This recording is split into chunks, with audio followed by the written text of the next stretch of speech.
आम बेचन वारी आई, एक आम बेचन वारी। एक आम बेचवे वारी आई है और सिर पे अपने टोकरी लेकर के आम लेती भाई चल रही है। अरे कोई आम ले लियो, अरे कोई आम ले लियो, अरे कोई आम ले लियो। कहती भाई जब जा रही है, इतने में ही अभी 2.5 वर्ष के हैं गोपाल जी और 2.5 वर्ष के ठाकुर जी अपने कोई खिलौना ते खेल रहे हैं। यशोदा मैया दही मथ रही है और जैसे ही ठाकुर जी ने सुनी कोई आम ले लो, कोई आम ले लो, नन्हे से गोपाल जी तुरंत उठ करके गए और छम छम करते मैया के पास जाके बोले, मैया मैं आम खाऊंगा, मैं तो आम ही खाऊंगा। मैया बोली, लाला तेरे बाबा ने पूरे भंडार भर रखे हैं फलन ते, मां सेब उधरे, आम उधरे, अंगूर उधरे, सबरे फल भरे पड़े हैं, जाए के खा ले और आम लेकर के खा करेगो। लेकिन बालकों का स्वभाव है, ठाकुर जी को स्वभाव है मैं खुद खरीद के लाऊंगा, अपने हाथन से खरीद के लाऊंगा फिर पाऊंगा, बाबा की खरीदी वही चीज ना लूंगा। मैया मैं तो आम खाऊंगा, आम रोने लगे। मैया बोली, लाला जे फल ऐसे ही ना मिलो करें, कछु देनो पड़े तब मिले, तू कहा देगो। अरे मैया तू कैसी बात करे। बोले क्यों, तेरो लाला इतनो मलूक है, मैं जोर ते हंस जाऊं तो सामने वाले मांग वही भूल जाएं। मैया मैं तो जाए करके हंस जाऊंगा, 2 दतुइयां दिख जाएंगी, सोई फलवारी कछु ना मांगेगी। मैया बोली, कहां ते सीखा है, कौन ने बताई तू मलूक है। लाला ऐसे ना देगी फलवारी कछु लेके जा। सो ठाकुर जी बोले, मैया मैं एक काम करूं। बोले कहा, अनाज ले जाऊं संग में और अपनी अंजलि में भर के ले जाऊंगा, बाकू दे दूंगा, बाद फल ले आऊंगा। सो नेक्स्ट से गोपाल जी 2.5 साल के अपने दोनों हस्त कमल को अंजलि बनाए करके और वहां में ऐसे अनाज भर लें, गेहूं भर लें और ठाकुर जी अब जा रहे हैं फल लेवे के काज। अब हमारी तरह विवेकी थोड़ी हैं जो धीमे धीमे जाए, ठाकुर जी तो उछल कूद करते हुए जा रहे हैं, ऐसे ही लेके जा रहे हैं, यूं भी नहीं कि वाकू ऐसे दबा ले। अब जैसे ही उछल कूद करते हुए तो सबरे अनाज गिरते जा रहे हैं। मैया कह रही है, अरे लाला ने को नहीं जाने कछु भी, ऐसा भोरो है मेरो लाला। और ठाकुर जी दौड़ के जा रहे हैं, मुख पे चिंता है, क्यों कि फलवारी कहीं चली नहीं जाए। छोटी सी गली में ते नंद भवन ते निकल करके ठाकुर जी आ रहे हैं और सुनो, लत्ता नाए पहने, वस्त्र नाए पहने, केवल कौंधनी पहन रखी है। वह कौंधनी में ही क्षुद्र घंटिका इतनी लंबी लंबी है कि वाकई ठाकुर जी को जो है काय सब ढक रहे हो है, बाकी नहीं तो सब आज हरि देखे नंगम नंगा। और ठाकुर जी दौड़ते भय जा रहे हैं, अनाज सब गिरतो जा रहा। 2.5 वर्ष के बालक की चाल सीधी नहीं होती, वो चले कैसे, सीधो भी चले तो ऐसा लगे टेढ़ो जा रहा है। तो कभी ठाकुर जी यूं जामे, कभी यूं जामे, कभी यूं जामे।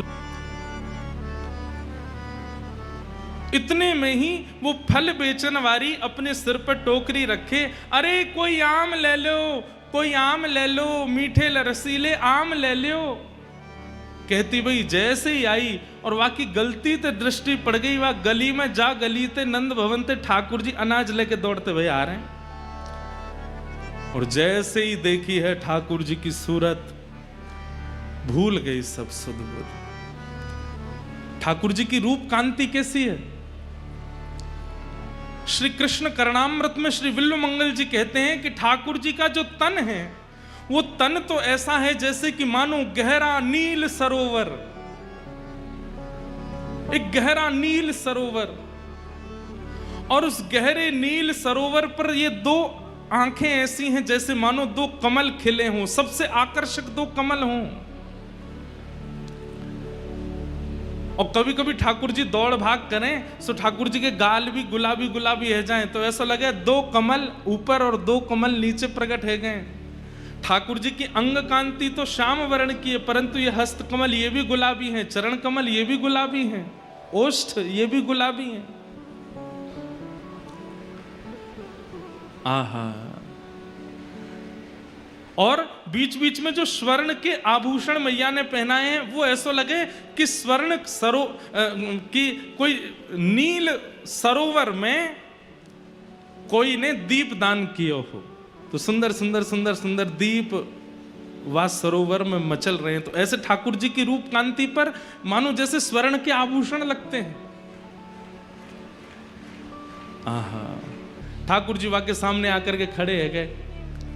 अरे सुनो गोपी, मधुर स्वर जैसे कान में गए उसके सिर से तो टोकरी गिरने वाली है, जैसे तैसे संभालती है। कहो लालन, मोकू आम दे दो। गोपी नीचे बैठ गई और जैसे ही टोकरी बगल में रख करके बोली, अच्छा आम चाहिए? बोले हाँ। पहले कछु देनो पड़ेगा तब आम मिलेंगे। ठाकुर जी बोले हाँ मैं लेके आया हूं। और जैसी अंजलि आगे करी, सबरे अनाज गिर गए, एक अन्न को दानो पड़ो बस। ठाकुर जी कह रहे जे बच्चो है। अरे सबरे गोपी गिर गए रास्ता में, अब तुम याते जितनो मिल जाए उतनो दे दो। एक अन्न को दानो है और बाकू ठाकुर जी कह रहे हैं कि याते जितनो मिल जाएगो आम उतने दे दो।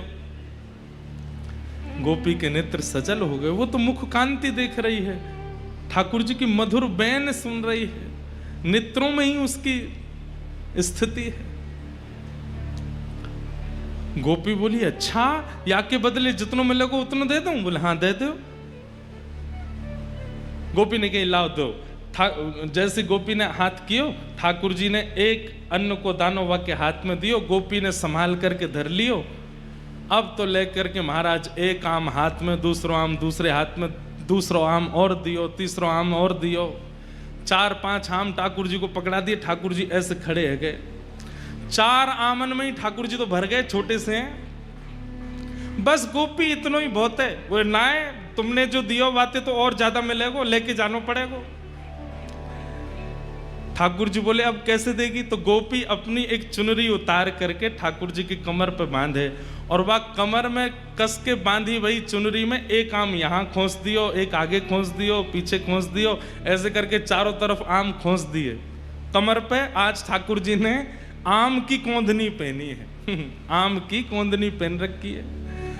वही चुनरी को नेक छोड़ बचो है तो वही हाथ पे बांध दिए, तो 1-2 आम यहाँ लगा दिए, दूसरी तरफ यहाँ पे 1-2 आम लगा दिए। चुनरी को एक छोड़ और फाड़ करके सिर पे बांधो, 2 आम यहाँ लगा दिए, एक आगे एक पीछे लगा दियो। ठाकुर जी बोले अब तो मैं गिर जाऊंगा, इतना भारी है गयो। गोपी बोली अब जाओ। अब ठाकुर जी ने ऐसे आम भर रखे हैं, सिर पे भी आम लग रहे हैं, यहाँ पे आम फंसे हुए हैं, यहाँ पे आम लगे। अब ठाकुर जी जब चले तो ऐसे चल रहे हैं कोई गिर नहीं जाए। कहीं कहीं कोई आम ज्यादा दब गयो तो वहां में ते रस निकल करके आ रहा हो, वो ठाकुर जी को स्नान करा रहा है। और ठाकुर जी ज्यों ज्यों पग बढ़ा के चलते जा रहे हैं त्यों त्यों वो गोपी निहाल लेती जा रही है। मन में इच्छा है रही है कि ये जाए ना, ऐसे ही देखत रहूं तो मैं जन्म सफल कर मानूं, मैं ऐसे ही देखती रहूं इनको। वहां से यशोदा मैया लाला की झांकी देख रही है और यहां से वो आम बेकनवारी देख रही है। ठाकुर जी की छवि देख करके निहाल है गई। और जैसे ही सिर पर आम की टोकरी लेकर के निकली है, पहले तो कह रही आम ले लो, लेकिन अब रास्ता में कहती जा रही है अरे कोई गोपाल ले लो, अरे कोई गोविंद ले लो, अरे कोई घनश्याम ले लो, अरे कोई लाला ले लो, अरे कोई कृष्ण ले लो। कृष्ण गोविंद गोपाल मधुसूदन मुरारी कहती हुई जा रही है। आहा, वह एक अन्न के दाने को बार बार शीश से लगावे, नेत्रंश अश्रुपात है रहे, बहाने बना बना करके रोज जावे नंद भवन के सामने और ठाकुर जी रोज वहां से कछु खरीदवे जावे। ऐसी कृपा ठाकुर जी ने वाके ऊपर करी।